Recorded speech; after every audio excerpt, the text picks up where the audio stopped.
آیت اللہ خامنائی کے جو یہاں پر کیا کہتے ہیں نمائندے ہیں، انہوں نے یہ اعلان کیا تھا کہ کرگل میں بھی جو چاند دیکھا گیا وہ چاند اس سے دیکھا گیا، کیا بولتے ہیں، مائکروسکوپ سے دیکھا گیا۔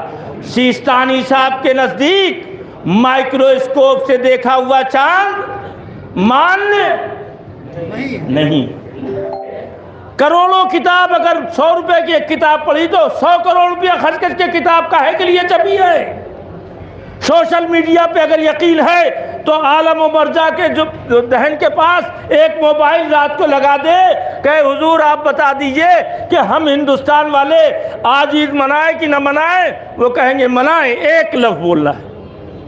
اگر اس کو بھی مان لیا جائے ایک لفظ بولنا ہے تو اس میں ہمارے لیے کوئی حرج نہیں ہوگا، ہم مانیں گے۔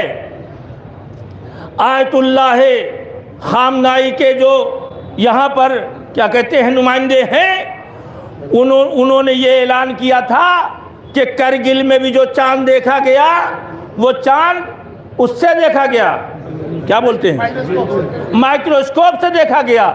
سیستانی صاحب کے نزدیک مائکروسکوپ سے دیکھا ہوا چاند ماننے نہیں۔ سیستانی صاحب کے نزدیک آپ یہ نہ سمجھیے کہ ہم اپنی بات ثابت، خدا نہ کرے، خدا لعنت کرے میرے اوپر اگر میں اپنی بات ثابت کر رہا ہوں، یا میری کوئی بات نہیں ہے، میں جہنم میں چلا جاؤں، مجھے خدا غارت کر دے اگر میں اپنے مزاج کو اپنے اعتبار سے پیش کروں۔ دین کی ضرورت ہے، دین بڑا مظلوم ہے، 2 مہینہ 8 دن ماتم کرتے ہیں اس دین کے بچانے والے کا، پیغمبر اسلام کے نام کا کلمہ پڑھتے ہیں، مولا علی کے بارے میں نعرہ حیدری لگاتے ہیں۔ ان لوگوں نے دین بچایا ہے اور اسی دین کو ہم اپنے لیے استعمال کرنے لگے تاکہ ہماری حکومت ظاہر ہو جائے، تاکہ ہماری قول کی بلندی ہو جائے۔ اجی آج 4 دن، 62 سال کی عمر ہو گئی ہے، 4 دن بعد اللہ کے حوالے ہو جائیں گے۔ یہ نہ سمجھیے کل قبر ہوگی، محشر ہوگا، ہر آدمی جو فضول بولتے ہیں ان کا ایک ایک لفظ ریکارڈ ہو رہا ہے اللہ کے ہاں۔ اس میں تو ایڈٹ ہو سکتا ہے، وہاں ایڈٹ، اب لفظ ایڈٹ سے خود بھی سمجھ لیں کہ کہاں کہاں ایڈٹ ہوتا ہے۔ ہمارے زرغام صاحب وکیل اس سلسلے سے زیادہ بہتر جانتے ہیں اندر کیا کیا گڑبڑی کی جا سکتی ہے۔ سمجھیں، ایڈٹ کا مطلب یہ ہے کہ ساری خرابیاں اور اچھائیاں اس طرح کر دی جاتی ہیں جو اندازہ بھی نہیں لگتا۔ پالنے والے ہم سب کو اپنا محکوم بننے کی توفیق عطا فرما۔ صلوات پڑھتے محمد والے محمد پر۔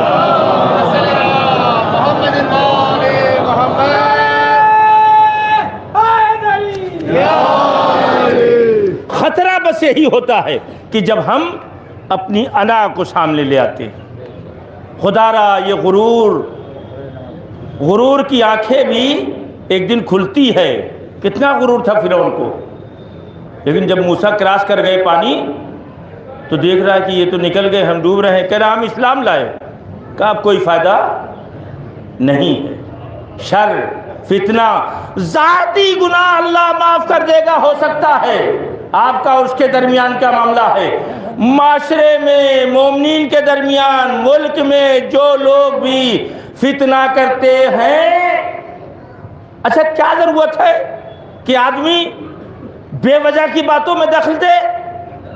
آپ کو اندازہ خود ہی ہو جائے گا۔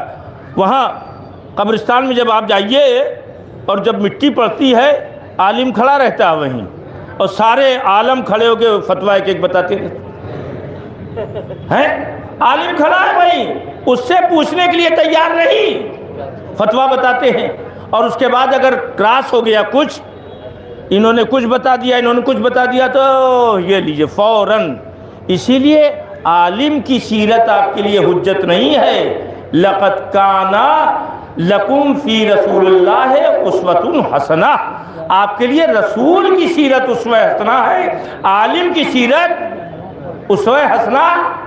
میں بارہا تقریر میں عرض کرتا ہوں کہ آپ علم حاصل کیجئے مولا کائنات کو دیکھ کے، آپ اپنی سیرت بنائیے 12 معصومین کو دیکھ کر کے، آپ اپنا کیریکٹر سنواریے تو خود بخود ایک ایسا معیار آ جائے گا کہ بقیہ خود الگ ہو جائے گا آدمی، بقیہ خود الگ ہو جائے گا۔ اچھا ایک جو بہت ہی خرابی یہ آ گئی کہ دو چار باتیں، مان لی بھائی یقین کی بات ہے، کچھ لوگ کل یقین تھا، کوئی ارے نہیں کیا دقت ہے، کون سی پریشانی آ گئی؟ نماز عید پڑھنا مستحب ہے، لیکن اس کو کروڑوں واجب سے زیادہ ہم جانتے ہیں۔ پرسوں نرسوں سورج گہن لگا تھا یا نہیں لگا تھا، اس کا پتہ کسی کو نہیں ہوگا۔ نماز آیات واجب، نہ کسی نے پوچھا، نہ کوئی فون آیا، نہ کوئی پتہ لگایا، کسی نے پتہ نہیں لگایا صاحب سورج گہن کب ہے، نماز اس پہ واجب ہے کہ نہیں، کیسے پڑھا جائے، کیا کیا جائے۔ کہا اس کو ہم واجب نہیں سمجھتے تو ہم کیوں پوچھے۔ نماز عید بقرعید تو ہم اللہ بھی اگر ایک منٹ کے لیے روکے تو کہے صاحب نہیں ہم نہیں رکیں گے آج۔ اگر اللہ یہ کہہ دے کہ نماز عید نہ پڑھیے، کہنے صاحب ہم ہمیشہ سے پڑھتے آئے تو کیسے نہیں پڑھیں۔ ہم لوگ جگہ اب تو یہ عالم ہو گیا کہ مولانا صاحب آپ ہی نکاح پڑھائیے، آپ نے چچا کا پڑھایا تھا ٹھیک رہا، اور دادا کا پڑھایا تھا ٹھیک رہا، اور خالو کا پڑھایا تھا ٹھیک رہا، ہمارا پڑھایا تھا ٹھیک رہا، اب آپ ہی پڑھائیے۔ یہ کون سی تھیوری ہے بھائی، یہ کون سا اصول ہے؟ ارے بھائی کسی سے بھی نکاح پڑھا لیجیے۔ جگہ بہت مہتو رکھتی ہے کہ فلاں جگہ، ارے جگہ آپ سے ہے، آپ جگہ سے نہیں ہیں۔ عز و شرف مکان کا اپنے مکی سے ہے۔ نہ جانے کتنی مسجدیں ہیں، نہ جانے کتنے کعبہ ہیں، مگر جس کعبہ میں مولا پیدا ہوئے ہیں وہ کعبہ الگ ہے، وہ مسجد الگ ہے۔ اسی لیے اللہ نے پیدا کروا دیا وہاں تاکہ اور کوئی کعبہ بنانے۔ اب یہ بھی نہیں اچھا لگ رہا آپ کو؟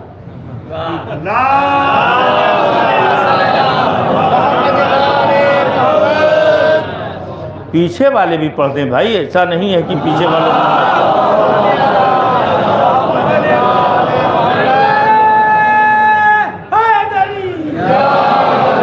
اب یہ ہوا صاحب کہا بتائے جائے، وہ مولانا کچھ کہت ہیں، یہ مولانا کچھ کہت ہیں، وہ مولانا کچھ کہت ہیں، بمبئی والے کچھ کہت ہیں، لندن والے کچھ کہت ہیں، لکھنؤ والے کچھ کہت ہیں، فلانے کچھ کہت ہیں۔ بابا مولانا آپ کا دین ہے؟ کون دین؟ مولانا دین ہے؟ مولانا نہیں دین ہے۔ ہم لوگ کسی کا فتویٰ بتاتے ہیں، ہم مرجع نہیں ہیں، ہم عالم نہیں ہیں، ہم آپ کے قدموں کی مٹی کے برابر نہیں، ہماری کوئی حیثیت نہیں ہے۔ توجہ فرما رہے ہیں آپ؟ اب بھئی آپ کے کہے پہ عمل کیا جائے، سن رہے ہیں؟ کس کے کہے پہ عمل کیا جائے؟ بھائی آپ کے لیے اللہ اور رسول ہیں کہ کس کے کہنے پہ، اور اس کے بعد جو فیصلے دیے گئے ہیں، جو لا بک ہے جسے کہتے ہیں توضیح المسائل، قانون کی کتاب ہے نا بھائی، سارے فیصلے قانون کی کتابی سے ہوتے ہیں زرغاب صاحب، سنویدھان سے۔ تو سنویدھان جب اللہ کا موجود ہے تو آپ کیوں نہیں دیکھتے؟ کچھ لوگ کہہ رہے ہیں صاحب ایسی سی باتیں، کہا صاحب لوگ توضیح المسائل بیان کر رہے ہیں، لوگ عالم کا نام لے رہے ہیں، ان کا نام نہیں لے رہے جنہوں نے قرآن بھیجا ہے، جنہوں نے حدیث بھیجا۔ بابا یہ عالم اپنے باپ کی بات تھوڑی بتا رہے ہیں، یہ عالم انہی لوگوں کی بات بتا رہے ہیں کہ جن کو جو احادیث جو ان چیزوں سے جو نتیجہ نکالا ہے۔ عالم کہتا ہے کہ حاکم شرع کے حکم سے چاند ثابت، حاکم شرع یعنی کون؟ مرجع، عالم، یہ لوگ ہیں۔ یہ اگر کہیں کہ چاند ثابت ہو گیا ہے تو ثابت آپ کے اوپر ماننا ضروری نہیں ہے۔ یقین ہو جائے یہ الگ بات ہے، تو جس کو یقین ہو جائے وہ مان لے گا۔